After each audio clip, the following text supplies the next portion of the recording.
Gimana kabarnya Ibu Tina? Alhamdulillah baik Ibu. Sebentar, jamnya ini mengajar di kelas Di kelas 10 kelas 10 IPA 1, 10 IPA 1. Bagaimana perasaannya hari ini Tina mengetahui bahwa jadwal hari ini adalah observasi di kelas. Bagaimana perasaannya Ibu Tina? Perasaannya senang karena bisa dipilih untuk menjadi yang bisa di coaching sama ibu dari beberapa teman yang terpilih. Terima kasih karena ini juga bisa menjadi ajang mencari pengalaman untuk saya dan semoga bisa menjadi guru penggerak di kloter selanjutnya. Baik ya, bagaimana persiapan untuk pengajaran hari ini? Persiapannya kayak mengajar seperti hari-hari biasanya, masuk ke kelas, mengajar, menyampaikan materi dan berkoordinasi sama siswa, bekerja sama untuk membahas soal-soal ya seperti biasa. Ya. Kemudian ada tidak persiapan mengenai strategi atau metode atau model yang ingin Ibu Tina terapkan untuk pembelajaran sebentar? Kalau tentang metode pembelajaran yang bisa saya gunakan di kelas 10 IPA 1, mungkin bisa menggunakan metode ekspositori yang dimana saya menjelaskan lebih dulu materinya, kemudian menyerahkan kepada siswa yang kemudian nanti mereka bekerja sama untuk membahas soal-soal atau pembelajaran yang bisa dibahas kembali. Apa kelebihan menurut Ibu Tina kenapa mengambil metode ekspositori? Mohon maaf, untuk ini materinya apa? Untuk materinya aturan sinus dan kosinus. Aturan kosinus. Oke. Kenapa Ibu Tina memilih metode ekspositori untuk materi aturan kosinus? Menurut saya metode pembelajaran ekspositori itu lebih bukan berarti kita langsung menyerahkan kepada siswa dengan sendirinya, tapi saya bisa membuka jalan. Ibaratnya saya bisa membuka jalan materi untuk siswa supaya siswa ada acuan, oh seperti ini pertamanya. Kemudian saya memberikan kepada siswa untuk berpikir kritis sendiri dan melatih juga kemandiriannya anak-anak untuk mengerjakan soal.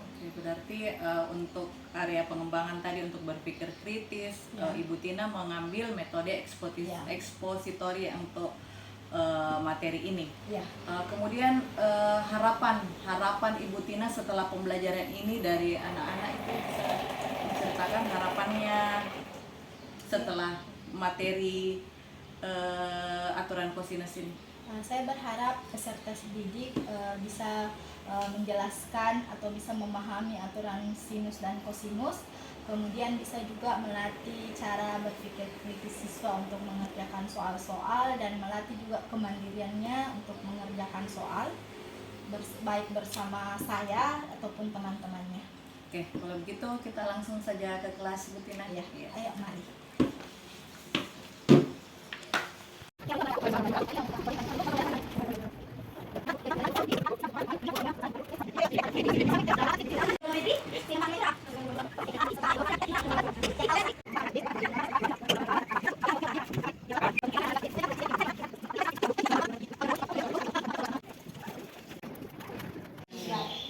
Dan di mana letak tudung sama letak sisi.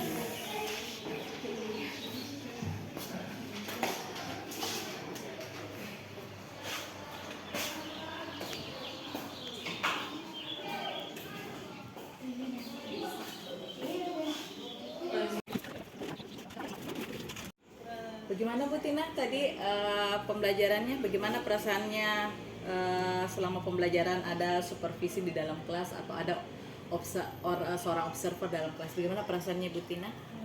Senang dan juga tegang. Tegangnya bukan berarti bilang kaget atau bagaimana, cuman kadang biasa ada situasi tak terkendali dalam kelas, takut terjadi atau tidak bagaimana. Kemudian adanya observasi ini bisa memberi pengalaman kepada saya, bisa menilai di mana kelebihan dan kekurangan saya saat mengajar, dan menyenangkan belajar. Anak-anak juga berpartisipasi dengan baik. Jadi sempat tegang Bu Tina, Iya.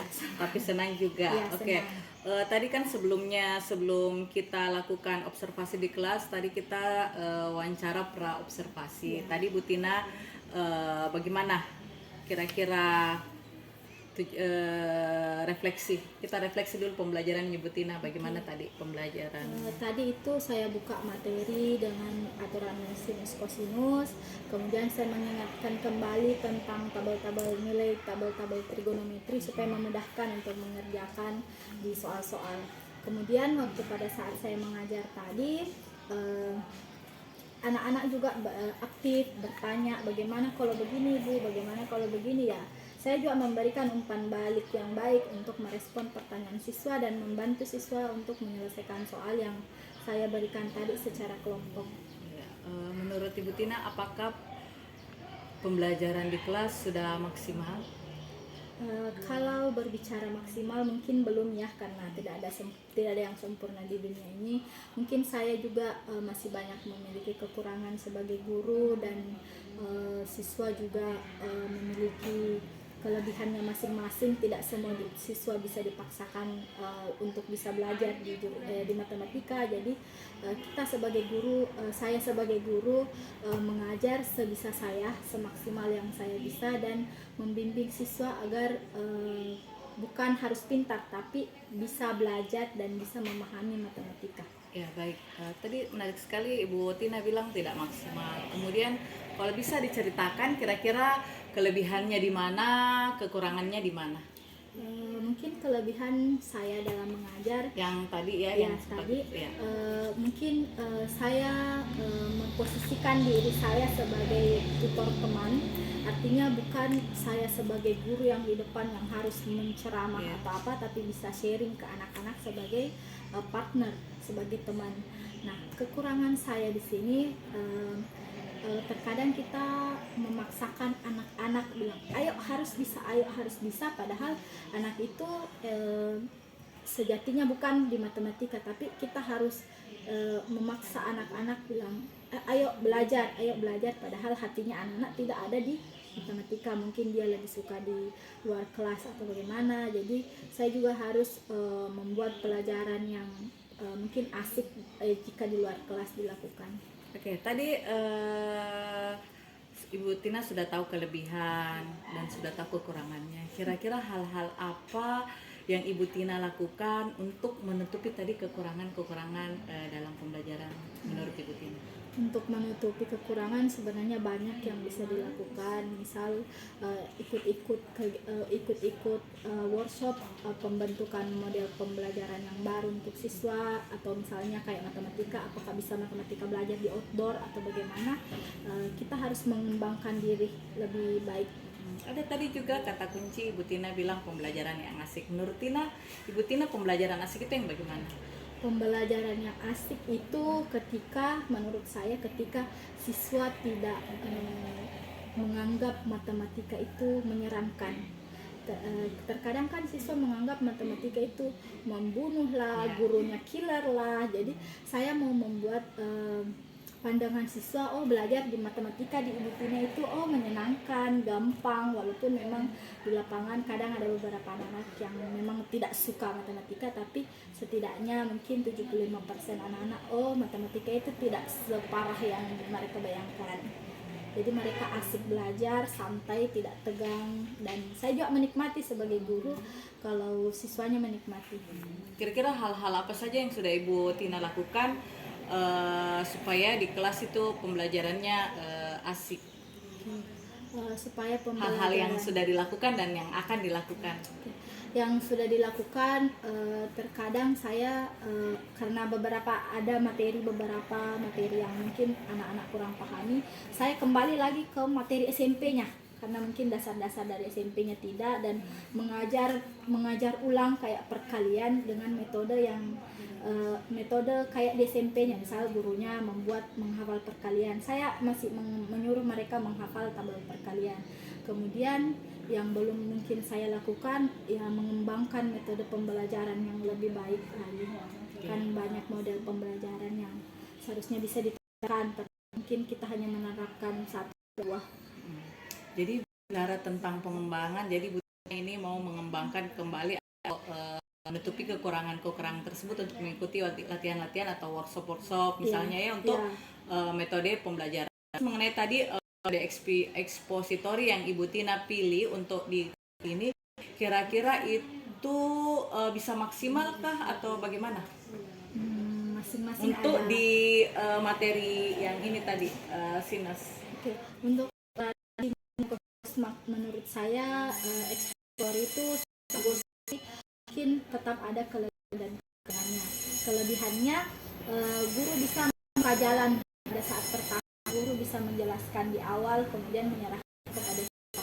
Kekurangannya adalah mungkin kalau siswanya tidak bisa, dia akan bertumpu terus pada guru, dan mungkin kemampuan berpikir kritis juga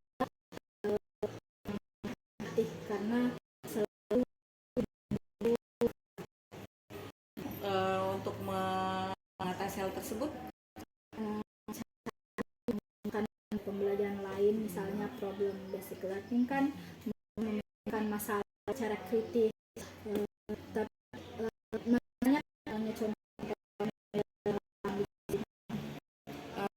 kira komitmennya Ibu Tina untuk pengembangan ke depan untuk menutupi hal-hal tadi kekurangan-kekurangan Tina, bagaimana komitmen Ibu Tina untuk menutupi kekurangan tersebut?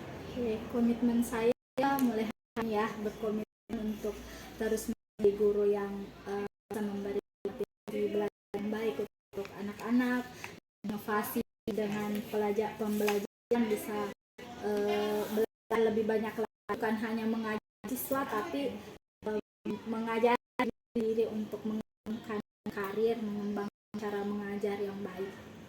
Oke, Bu Tina, terima kasih atas kerjasama. Dan satu lagi yang terakhir,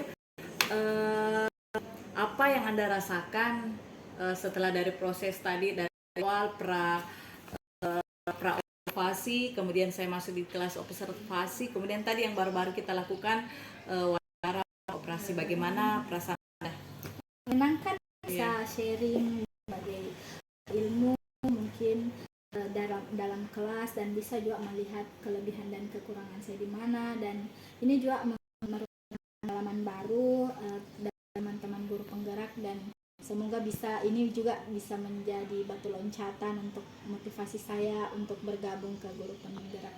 Sebelumnya Tina pernah observasi atau tidak? Sebelum ini? Paling dari observasi supervisi. Pernah? Ya. Perbedaan yang sebelum dengan sekarang? Mungkin observasi ini lebih menyenangkan dan tidak tegang ya, mungkin yang menilai dari teman sebaya. Supervisi sebelumnya kan atasan, kepala sekolah yang takut melakukan kesalahan dan harus melakukan betul-betul 100% benar. Di sini melakukan apa adanya, dan nantilah kita lihat kekurangan yang bisa diperbaiki. Terima kasih untuk hari ini, Bu Tina. Ya.